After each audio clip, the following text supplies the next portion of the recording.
Bismillahirrahmanirrahim. Assalamualaikum warahmatullahi wabarakatuh.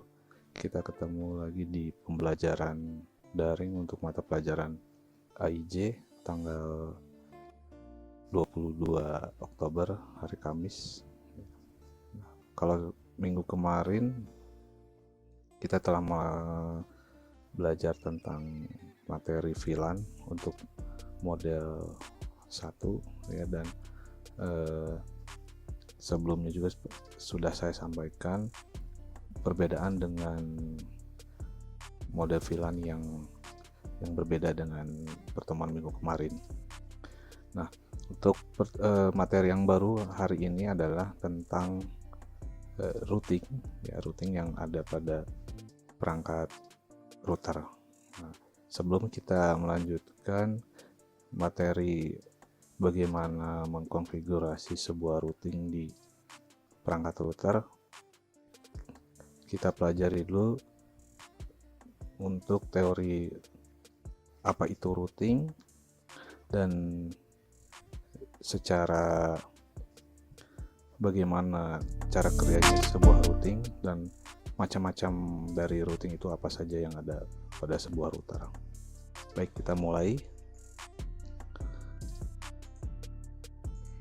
Oke, konsep routing adalah sebuah proses yang nantinya akan merutekan paket data dari jaringan ya, dari jaringan satu ke jaringan yang lain dengan menggunakan router.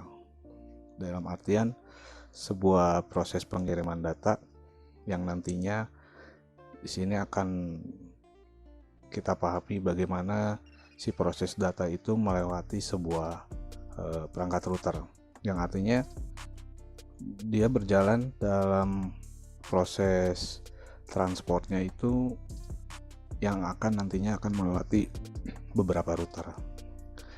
Nah, di sini yang namanya sebuah routing itu kalau dikenal dengan atau kita artikan dengan bahasa Indonesia yaitu route ya, atau rute, yang artinya mencari jalan ya, mencari arah dari source ke destination atau dari sumber ke tujuan. Nah, di sini ada contoh gambar sebuah PC, artinya ada yang 3 PC A, PC B, dan PC C. Lalu di sini jika tanpa router, apa yang akan terjadi? Kita lihat dulu di sini. Untuk IP address-nya untuk PC A yaitu 172.25.88.10. Lalu PC B 172.25.88.9. Lalu untuk PC C 172.25.90.2. Jadi kesimpulannya, jika dalam satu jaringan 3 PC ini tidak menggunakan router, apa yang akan terjadi nantinya? Yang akan terjadi adalah PC A dengan PC B atau B dengan A ini bisa berkomunikasi satu sama lain. Berbeda dengan yang C. Yang C jika ingin berkomunikasi dengan A, dia tidak akan bisa melakukan komunikasi tersebut.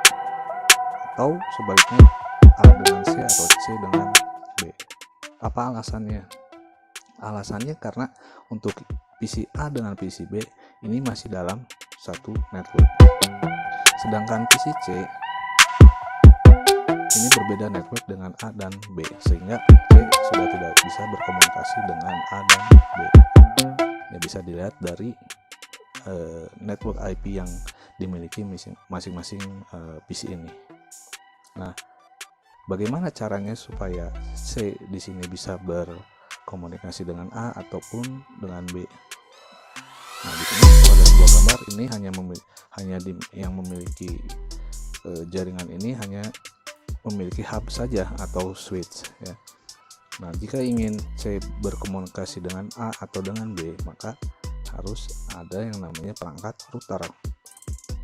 Ya, Kenapa? Ya karena tugas dari sebuah router adalah dia bisa menghubungkan satu atau lebih ya, jaringan yang berbeda. Berbeda apanya ya? Berbeda pengalamannya di sini seperti network ya. Ya, jadi intinya ketika ada sebuah jaringan yang memiliki sejumlah klien, di mana ada salah satu klien yang tidak sama networknya, maka si klien tersebut sudah tidak bisa berkomunikasi dengan PC-PC lain. Nah, itu mungkin alasannya.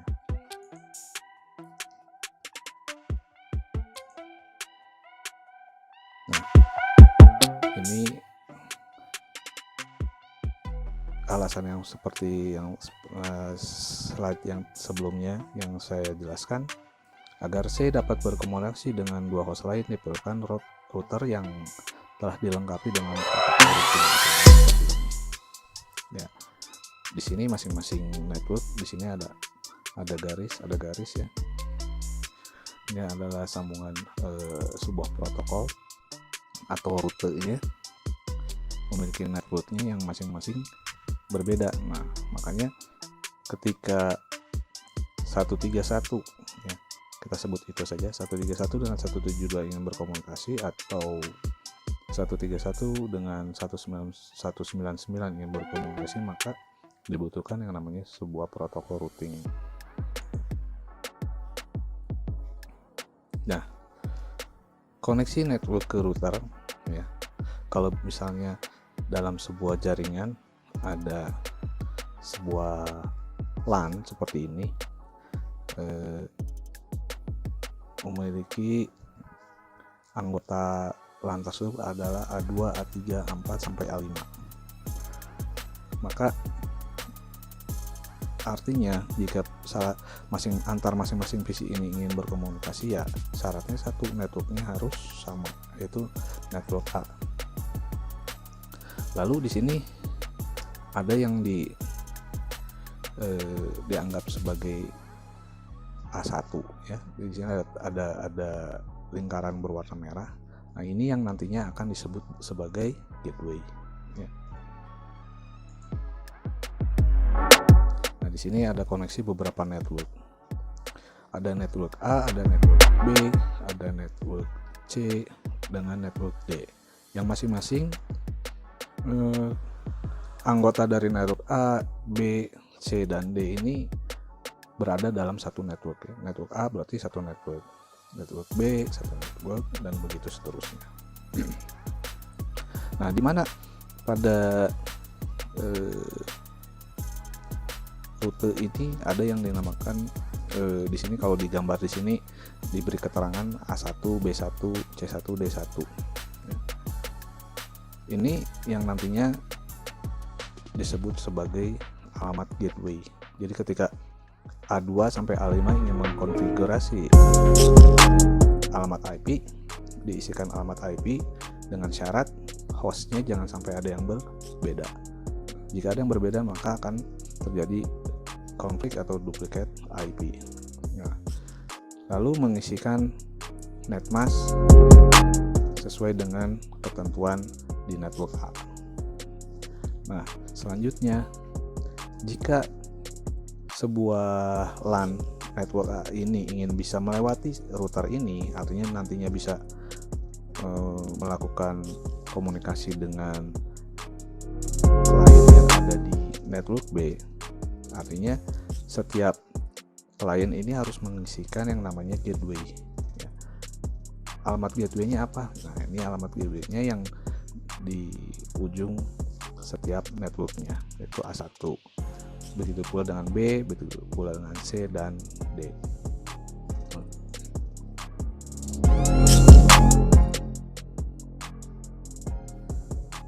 Static dan dynamic routing. Routing terbagi menjadi dua. Yang pertama adalah static, yang kedua adalah dynamic. Kalau di istilah atau diartikan static artinya tetap, dynamic dapat berubah nilainya. Untuk mengendalikan aliran paket data dari satu router ke router berikutnya, terdapat dua macam proses routing, yaitu static routing dan dynamic routing. Pada static routing, pengelolaan mengisi atau menghapus pada tabel routing dilakukan secara manual. Sedangkan pada dynamic routing, perubahannya dilakukan secara otomatis menggunakan protokol routing yang ada. Nah, artinya siapa yang akan nanti menentukan static atau dynamic ya, adalah sebuah organisasi di dalam sebuah network management ya. Nanti ditugaskan kepada seorang admin ya. Ketika ada satu keputusan yang menetapkan bahwa jaringan tersebut adalah static routing, maka di sini secara manual seorang admin akan membuat tabel routing ya, dilakukan secara manual. Tapi jika ada sebuah network manajemen yang memutuskan bahwa network tersebut harus berjalan dengan tipe dynamic routing, maka itu masih tetap dilakukan oleh seorang admin, tapi di mana untuk perututannya itu akan dilakukan secara dinamik oleh perangkat routing tersebut sesuai dengan protokol routing. Nah, itu perbedaan antara static dan dynamic routing secara sederhana. Berikut adalah contoh static routing dengan menggunakan Cisco router ya. Di sini ada sebuah network 10.000 ya. Lalu di sampingnya ada satu network lagi 172.16.1.0, ini networknya ya. Lalu di masing antara dua router luar, ini saya anggap sebagai router luar ya, atau disebut eksternal, memiliki alamat 172.16.2.2. Sedangkan yang router kedua 172.16.2.1. Sehingga ketika router A ingin menentukan sebuah alamat gateway, maka yang akan dia tentukan adalah alamat gateway-nya 172.16.2.1.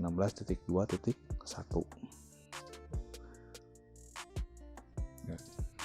Oke.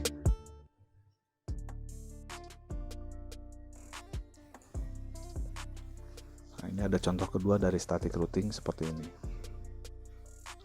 Ada 3 buah router 1, router 2, dan router 3. Kita mulai dari router 1. Router 1 memiliki 2 network, yaitu 172.16.2.1 dengan 1.1. Lalu saya ingin mencoba melakukan routing ke router nomor 2. Dan router nomor 2 memiliki 3 network atau 3 interface nantinya. Ada 172.16.5.1 dan 1.2 dan 3.1. Nah, sekarang tugas dari router 1 adalah ingin membuat sebuah pengalamatan gateway. Berarti untuk router 1 menentukan sebuah gateway-nya adalah alamat 172.16.1.2. Artinya di sini sebuah gerbang masuk untuk ke tujuan router 2. Nah, untuk router 2 tujuannya jika ingin melakukan sebuah routing ke router 1, maka IP gateway-nya adalah 172.16.1.1. Nah, lalu selanjutnya router 3. Router 3 memiliki 2 network, 3.2 dengan 4.1. Router 3 akan menentukan alamat gateway-nya yaitu 172.16.3.1. Nah, secara sederhana untuk pengalamatan gateway, sebuah pengertian sederhana seperti bagaimana cara menentukan sebuah gateway. Caranya adalah satu IP yang di atas router tersebut atau satu tingkat di atas router tersebut. ya. Contohnya sederhana seperti itu. Lalu keuntungan untuk static routing yaitu jalur routingnya mudah diprediksi, ya. Artinya kita bisa menentukan mau ke arah mana. Artinya misalnya contoh seperti yang tadi, saya ingin mencoba dari router 1 ke router 2, ini kita bisa menentukan sendiri, ya. Lalu tidak membutuhkan proses update routing tabel. Jadi di mana nanti ada konfigurasi dari salah satu contoh lah, misalnya di router 2 terjadi update sebuah sistem, yaitu merubah alamat IP ini lalu merubah alamat IP ini. Ini nggak perlu merubah update dari routing tabel tersebut. Lalu mudah dikonfigurasi untuk sebuah jaringan yang kecil, ya. Misalnya yang masih dalam satu area, ya, misalnya satu area wilayah sebuah kecamatan atau kelurahan, ya sebatas itulah. Tapi kalau sudah menjangkau satu kota atau ke kota berikutnya, artinya kita sudah tidak lagi menggunakan yang namanya static routing. Sebaliknya kita membutuhkan yang namanya dynamic routing. Lalu kerugiannya ini tidak cocok untuk network berskala besar, tidak dapat beradaptasi terhadap penambahan router karena konfigurasi pada tiap router harus dirubah, ya. Jadi kalau yang tadinya cuma router ada 3, ya harus static 3. Tapi kalau ada perubahan, artinya kita melakukan perubahan terhadap konfigurasi tersebut dari masing-masing router. Lalu tidak dapat beradaptasi terhadap munculnya link failure pada salah satu jalur. Nah, artinya ketika ada putus sambungan, ada putus atau interface mengalami gangguan, nah ini akan stuck, akan rusak, atau ya boleh diibaratkan seperti putus jalur saja, ya. Tidak bisa ada ya harus diperbaiki intinya, seperti itu. Nah, untuk dynamic routing mengatur rute setiap paket dengan menggunakan tabel routing tersimpan pada router. Tabel ini akan terupdate secara otomatis melalui protokol routing. Nah, nanti setelah kita pembelajaran teori, lalu demo praktek atau demonstrasi praktek untuk static routing, lalu selanjutnya ini kita belajar tentang dynamic routing. Lalu keuntungan dynamic routing dari sisi scalability-nya, konfigurasi dilakukan secara dinamis apabila terdapat penambahan atau pengurangan router. Jadi kalau yang awalnya tadi cuma 3 router, kita tambahkan misalnya 2 router sehingga menjadi 5 router, dia akan melakukan update secara dinamis tanpa perlu kita mengkonfigurasi ulang. Adaptability artinya rute dapat berubah secara adaptif terhadap adanya link failure. Nah, ini seperti yang tadi, kalau static mengalami putus jalur, dia akan stuck dalam artian jalur harus diperbaiki. Nah, berbeda dengan dinamik, ketika ada sebuah rute yang terputus atau error, maka dia akan secara otomatis mengalihkan ke jalur yang lain. Nah, kerugiannya untuk dynamic routing, kompleksitas algoritma routing meningkat. Router menentukan route berdasarkan misalnya bandwidth yang tersedia atau jalur terpendek.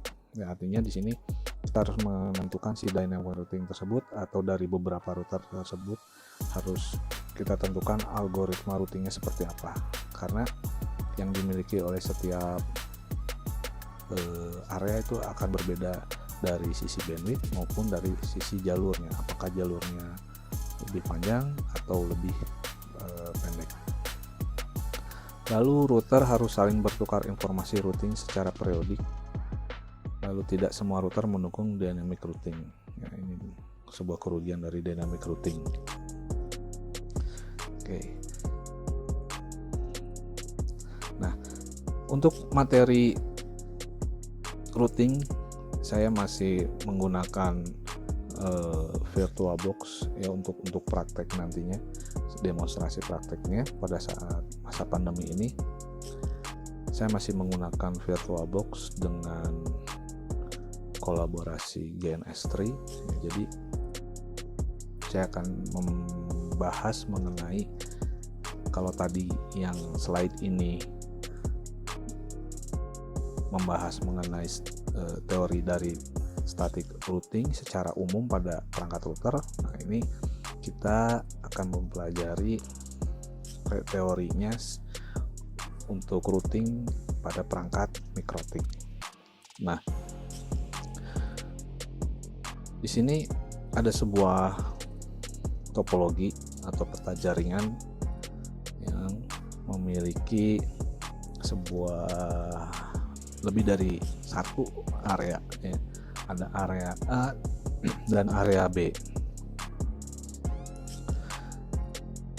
Dan di sini ada memiliki router 1, 2, 3, 4 router. Ya. Yang masing-masing di sini menggunakan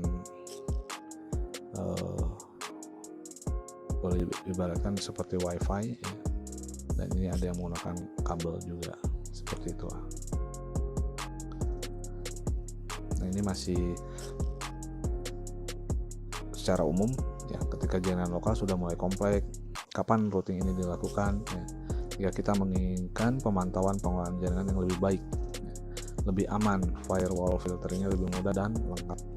Lalu traffic broadcast hanya terkonsentrasi di setiap subnet atau network ya, karena setiap routing itu akan menampilkan networknya ya. Koneksi antar public IP network, jadi untuk routing ini yang dikenal nggak perlu alamat-alamat IP dari setiap klien, tapi cukup dengan alamat IP yang terdapat pada interface di itu bisa berupa alamat IP publik ya. Lalu koneksi antar wide area network ya, berdasarkan perusahaan atau provider dan lain-lain ya. Nah, di sini ada klasifikasi routing yang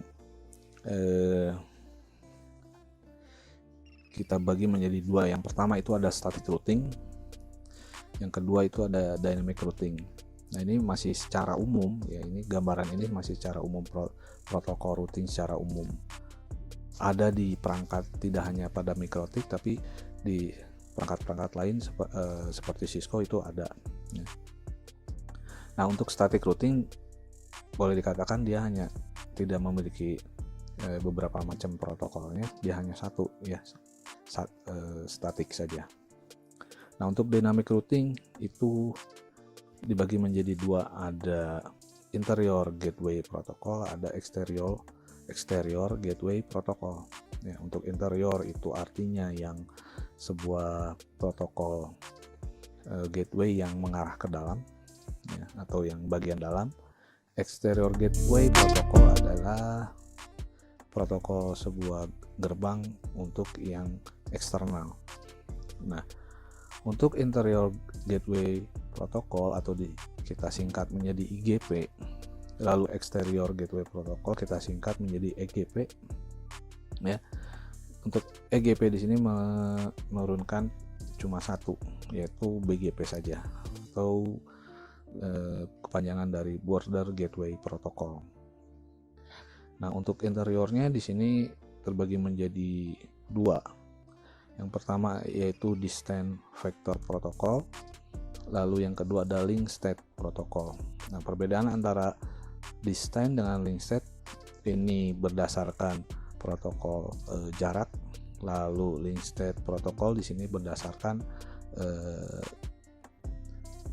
link terbaik lah, istilahnya boleh katakan link yang paling terbaik ya. Itu yang akan diambil keputusan.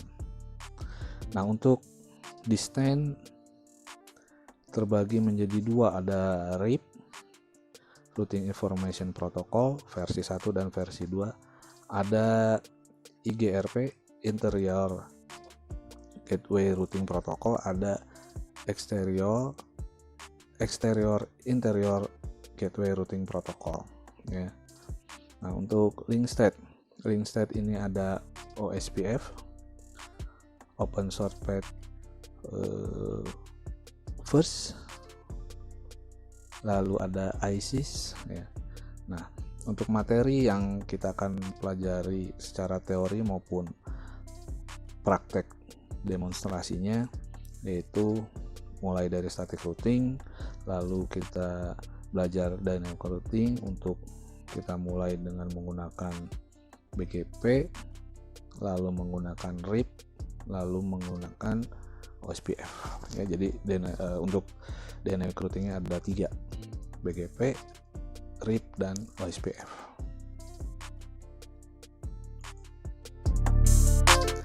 Nah, di sini masih pengertian secara umum yang sudah saya sampaikan sebelumnya. Lalu ada komponen routing, yaitu disebut dengan RIB atau Routing Information Base atau routing tabel. Tabel secara umum. Lalu ada FIB, Forwarding Information Base atau forwarding tabel.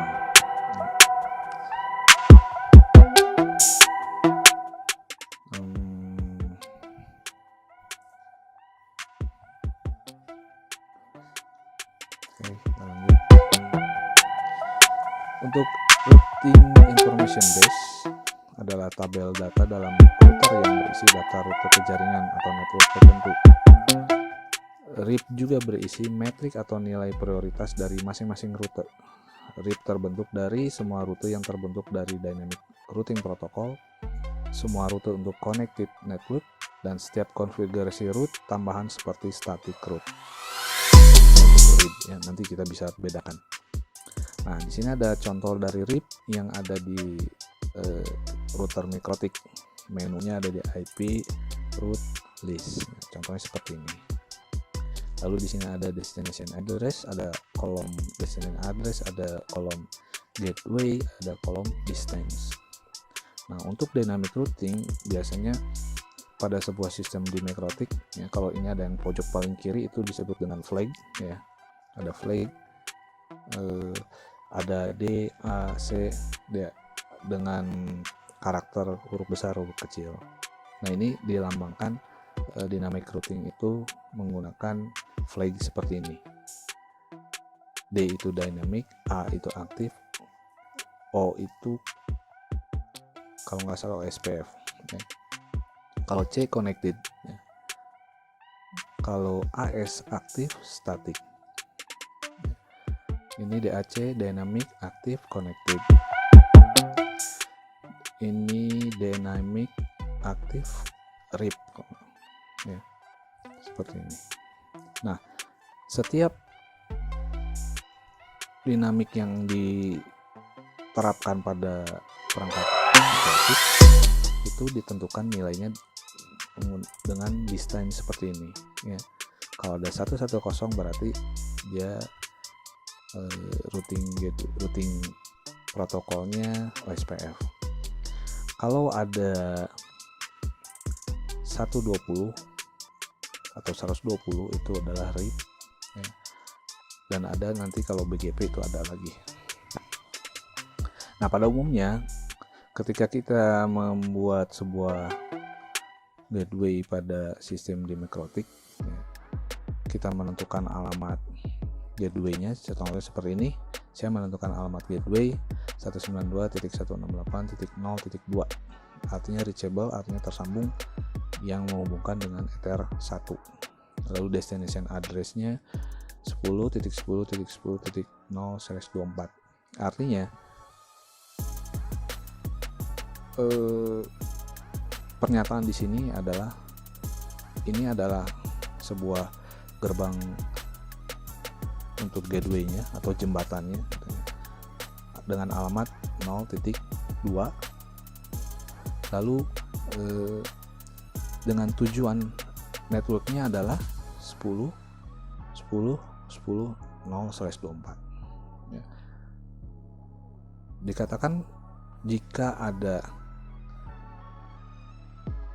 interface atau network IP yang di luar network ini, maka dia tidak akan tersambungkan atau tidak terkonek ya. Jadi untuk gerbang dengan alamat 0.2 dengan tujuan networknya 10.10.10.0/24 ya, dengan distance-nya adalah 1 ya.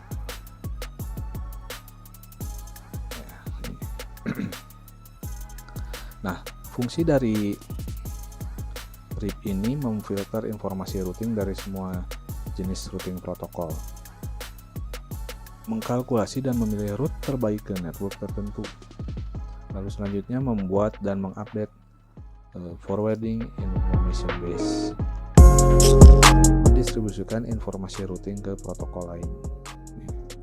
Jadi di sini memfilter artinya kita untuk tujuan dari seperti yang ini ya 10. Nah ini kita filter tujuannya dengan routing protokol statik ya, dimana tidak sembarangan kita menentukan jalur untuk alamat IP ini. Contoh sederhananya seperti itulah.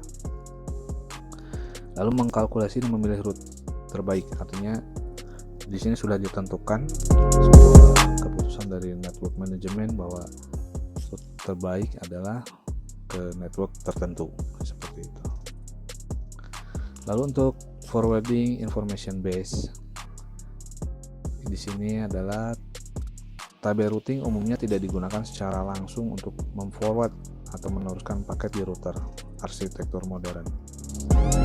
Lalu RIP digunakan untuk menghasilkan informasi untuk tabel forwarding yang lebih kecil, seperti forwarding itu dengan istilah seperti inilah, mengisikan destination address-nya 10.10.10, jadi menentukan memfilter. Tapi kalau misalnya sebuah sistem router menentukan destination address-nya 0.0.0/0, artinya dia bisa tidak difilter, artinya tidak difilter ya dia bisa kemana saja ya. Ke alamat IP private atau ke alamat IP public atau internet ya, contohnya seperti itu. Sebuah tabel forwarding hanya berisi route yang dipilih oleh algoritma routing sebagai jalur, sebuah pilihan ya, artinya sebuah pilihan itu yang sudah ditentukan hasil keputusan dari network manajemen untuk meneruskan paket atau route yang sering digunakan. Hal ini sering dalam bentuk cache format terkompresi atau precompile yang dioptimalkan untuk perangkat keras penyimpanan dan pencarian. Nah ini dalam artian nanti kita akan coba praktekkan yang namanya tabel forwarding pada routing statik ya.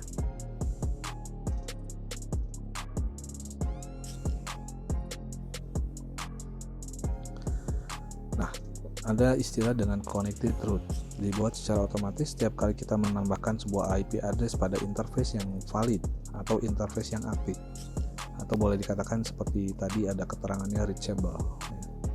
Jika terdapat dua buah IP yang berasal dari subnet yang sama pada sebuah interface, hanya akan ada satu connected route ya. Dengan lambang ya, kalau misalnya ada seperti ini ya, ada dua gateway yang tujuannya mungkin nantinya sama, maka salah satu akan menggunakan flag AS dan satu lagi yang sama akan menggunakan flag hanya yang S saja atau static saja. Itu maksud dari connected di sini. Jangan menempatkan dua IP address dari subnet yang sama pada dua interface yang berbeda karena akan membingungkan tabel dan logika routing di router. Jadi untuk pengamatan IP gateway-nya di sini diusahakan tidak boleh ada dua IP yang sama pada subnet yang sama. Contohnya seperti ini. Ini destination atau forwarding. Ini interface. Di sini network traffic. Yang warna merah adalah source, preference source-nya atau local address-nya.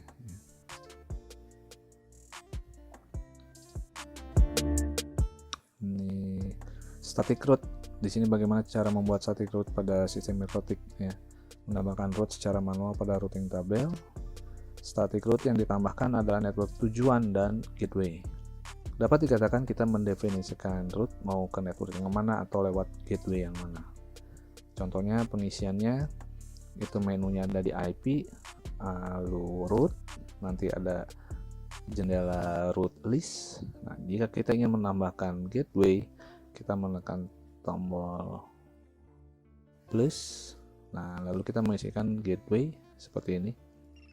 Di sini mengisikan gateway bisa berdasarkan IP atau berdasarkan interface ya. Nanti dari tergantung hasil apa yang nanti dihasilkan pada static routing tersebut. Lalu di sini destination address-nya di sini masih 0.0.0/0 ya. Lalu ada root parameter, ada destination ya, ini alamat tujuan address atau network. Lalu ada gateway, IP address. Gateway harus merupakan IP address yang satu subnet dengan IP yang terpasang pada salah satu interface router. Lalu gateway berupa interface digunakan apabila IP gateway tidak diketahui dan bersifat dinamik, hanya point to point atau serial connection. Nah, ini juga nanti akan kita bahas pada saat praktek demonstrasinya. Lalu preference source, ada source IP address dari paket yang akan meninggalkan router, artinya IP source-nya. Boleh dikatakan nanti ini ada IP LAN-nya. Distance adalah jarak digunakan perhitungan pemilihan route. Lalu ada scope dan target scope digunakan untuk recursive next hop look up. Apa itu hop? Nanti akan kita bahas. Ada gateway, ada default gateway. Static routing dilakukan dengan pengaturan arah paket data yang melalui sebuah router dengan menentukan gateway untuk destination address network tertentu. Gateway di sini bisa berupa IP address atau interface. Syaratnya sebuah IP gateway adalah IP gateway harus satu subnet atau satu network dengan salah satu IP pada interface di router. Hanya ada satu gateway untuk satu network tujuan. Router akan memilih gateway untuk network tujuan yang lebih spesifik dan net mask-nya lebih besar. Lalu default gateway adalah pengaturan untuk destination address 0.0.0/0. Ya, alasannya kenapa? Alasannya karena IP ini menggantikan semua IP yang ada di internet. Artinya kita bisa mencapai tujuan kemanapun. Ya. Kalau misalnya terisikan secara defaultnya seperti ini. Nah, itu mungkin materi yang untuk routing sampai routing statik ya. Nanti pembahasan routing dinamik setelah kita melakukan beberapa kali praktek demonstrasi untuk IP statik dengan model atau tipe skenario yang berbeda ya. Nah, mungkin nanti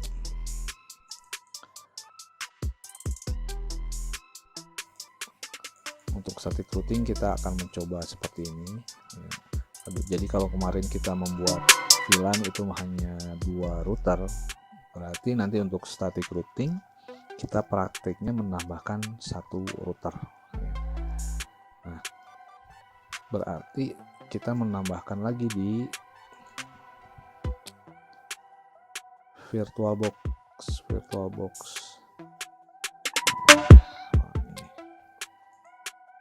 Nah, untuk VirtualBox tambahkan menjadi R3 gitu. Sehingga nanti di kolaborasi dengan GNS3 nya kita menambahkan 1 router lagi. Oke, mungkin materi pembuka untuk routing kita cukupkan sampai di sini, sampai teori static root.